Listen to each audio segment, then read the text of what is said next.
This is Hayes Q Jones, your DVD and Blu-ray baller on a budget, and this is HQ Videos for you.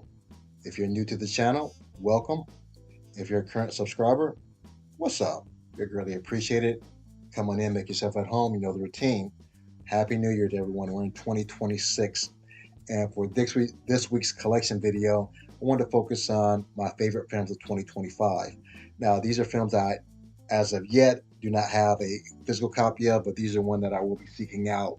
And if you're familiar with the channel, usually when I collect movies, I don't run out and get them when they first come out. I usually wait for them to drop in price or find a used copy or something to minimize the cost. So, but out of 2025, I picked 6 that to me stood apart from the rest. Either they were just creative, they were quirky, and they just weren't the usual Marvel, DC, Disney kind of movies. And just as a caveat, a couple movies that I want to see are not on this list: the new Predators, Batman movie, and the new Avatar movie. So I haven't seen those movies yet, so take that into consideration. But these are the movies that I have seen so far that, again, stood out to me. So without further ado, sit back, relax, have a drink, have a smoke, and I'll catch you on the other end of this video.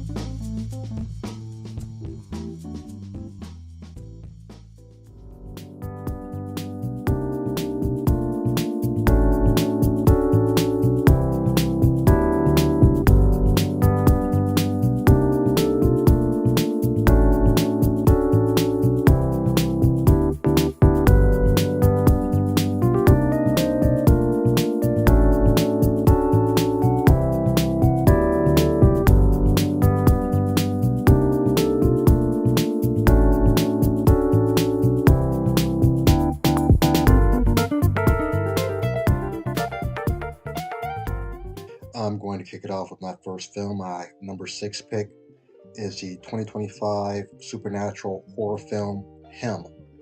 This is directed by Justin Tipping, written by Skip Bronke, produced by Jordan Peele. This stars Marlon Wayans, Tariq Withers, Julia Fox, Tim Heidecker, and Jim Jeffries. The plot behind this: young Cam Cade, watches his favorite football team, the San Antonio Saviors, win the league championship. His joy turns to distress when his quarterback idol, Isaiah White, suffers a violent, possibly career-ending injury while scoring the winning touchdown. Cam's father tells him that real men are willing to make such sacrifices. Years later, Cam's father has died, and Cam is now a rising football star. Encouraged by his family and girlfriend, he trains for the league combine. While practicing late on the empty field, Cam is ambushed by someone in a goat costume, causing a head injury that endangers his career.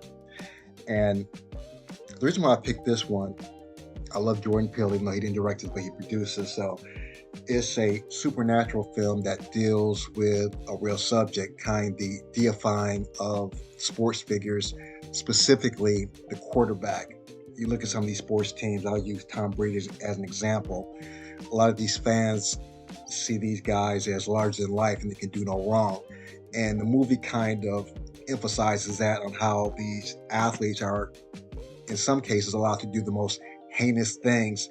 And because they are such prolific athletes, they're so loved by the crowds and they're so commercially marketable that people overlook this. And that's the emphasis on this film. Is almost as if you're willing to take on this role, to a certain extent, you have to sell your soul. And it kind of goes in a not so much direct way, but in kind of an oblique way, just with some of the suggestions of youth and some of the actions of Cam and some of the things he did to reach the status of starting quarterback. So my number 6 pick, Him. My next film is the 2025 American sports drama film, F1. It's directed by Joseph Kosinski, written by Aaron Kruger, produced by Jerry Bruckheimer. This stars Brad Pitt, Damson Idris, Kerry Condon, Tobias Menzies, Javier Bardem.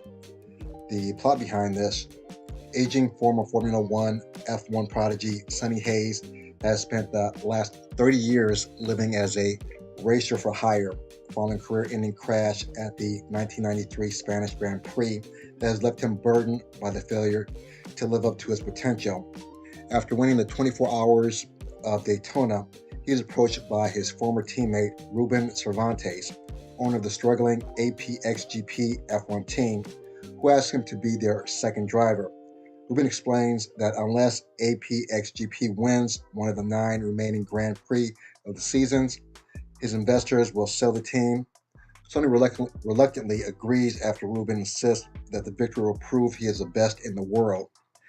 And to start off, I'm not a big race car fan, Formula One. I just don't watch it. Guys going around in circle doesn't interest me at all, though. But the way this film was shot, Jerry Bruckheimer did an excellent job of almost like putting you in the driver's seat. Some of the scenes are amazing. I actually saw this in the theater. We were supposed to see another movie. My wife kind of tricked me as like, I think the other movie, I'm not sure what happened with the other movie, but ended up watching Formula One. So glad. Great movie. I don't own this, as I mentioned before, though, but this is a movie I might actually consider getting in 4K just because of the sound quality.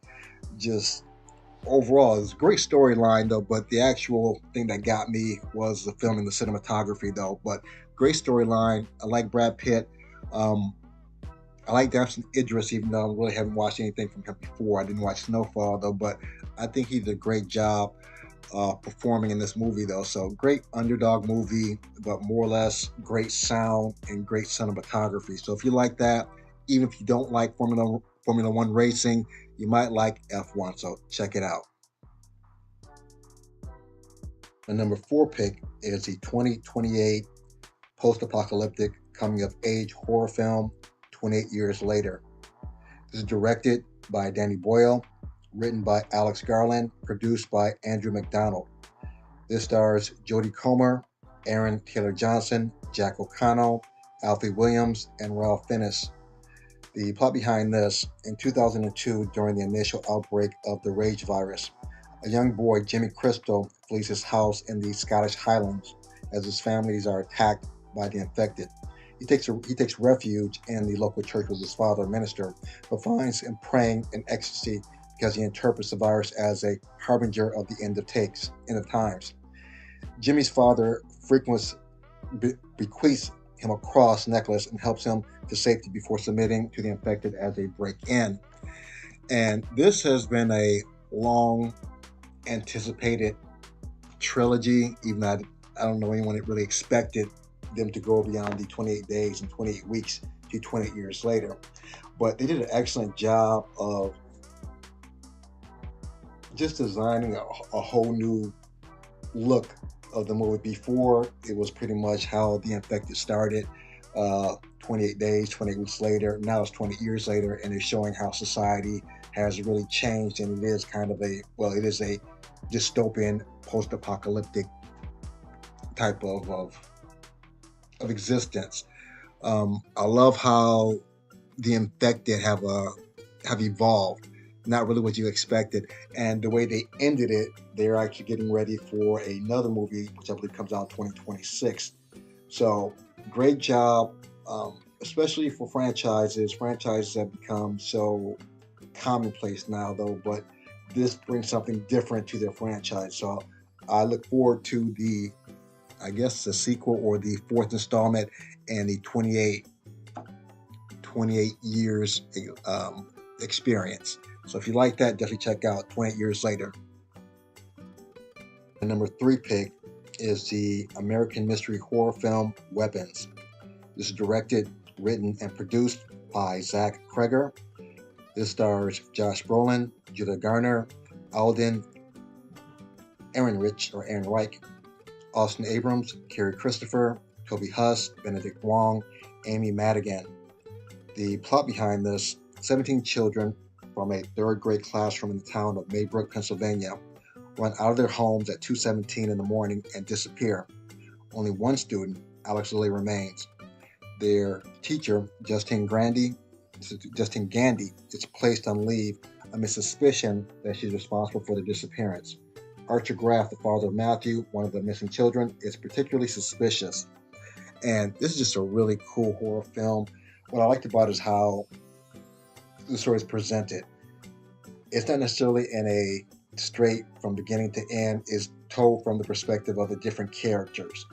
And that was just really cool how they did that. And it kind of has a Stephen King feel to it, where you have all these kids mysteriously disappearing just for no apparent reasons. The ending got a little goofy a little bit though. I'm not sure if that was intentional or not though, but overall it was something different, something interesting. I'm not going to say it was scary though, but more intriguing and just unusual and quirky, which I love. So my number three pick for favorite movies of 2025, Weapons. Number two pick is the action film Sisu Road to Revenge, the sequel to the 2022 Sisu.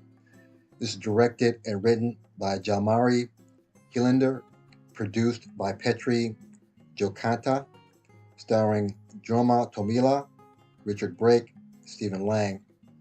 The plot behind this: in 1946, Finland has ceded the territory of Karelia to the Soviet Union as part of the peace treaty in the aftermath of World War II. After his gold discovering in Lapland, Finnish ex-commando Tommy Korpi, the man who refuses to die, crosses the border into Karelia, where his family was brutally murdered during the war.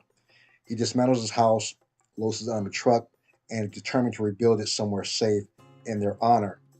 When the Red Army discovers Tommy's arrival on their soil, KGB agents release Yegor Dragunov, the man who killed his family, from a prison in Siberia, with a promise of pardon if he avenges Tommy's mass slaughter of Soviet troops in the Winter War.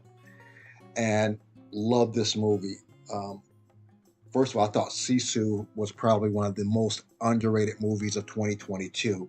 You just had mass violence, nonstop action, and the guy who plays the protagonist, Jorma Tomilia, he doesn't look like he's any more than 5'10". He's like a really small man, but just vicious as hell. And some of the scenes are a little bit over the top, but that's why I go to action movies. If you want to see daily stuff, watch the news.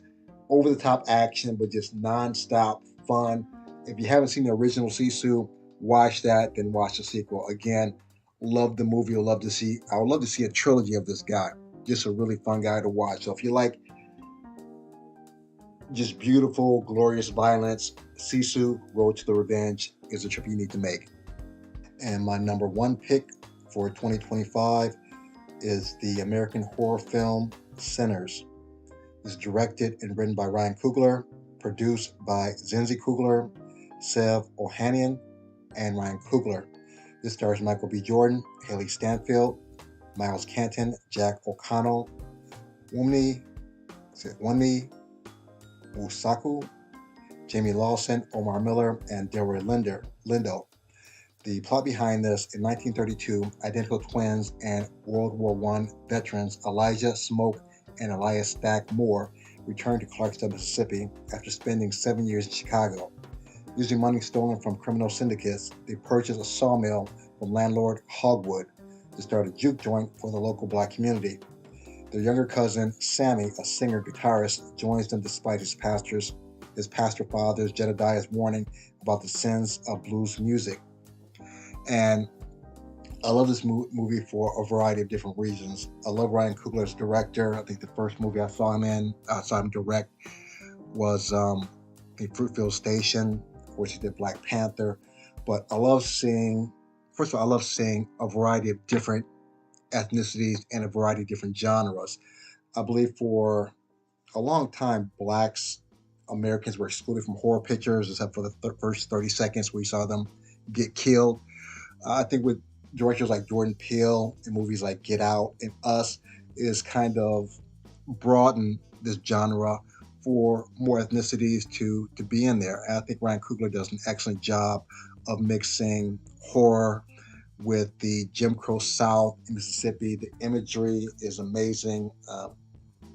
It hits close to home because I was born in the South. My family, I still have family, relatives that live in the South. So he did an excellent job of capturing the Jim Crow South and transitioning into the modern world. You can still go to this place in the South where it still looks like the Jim Crow South. And if you stay there after dark, it feels like the South.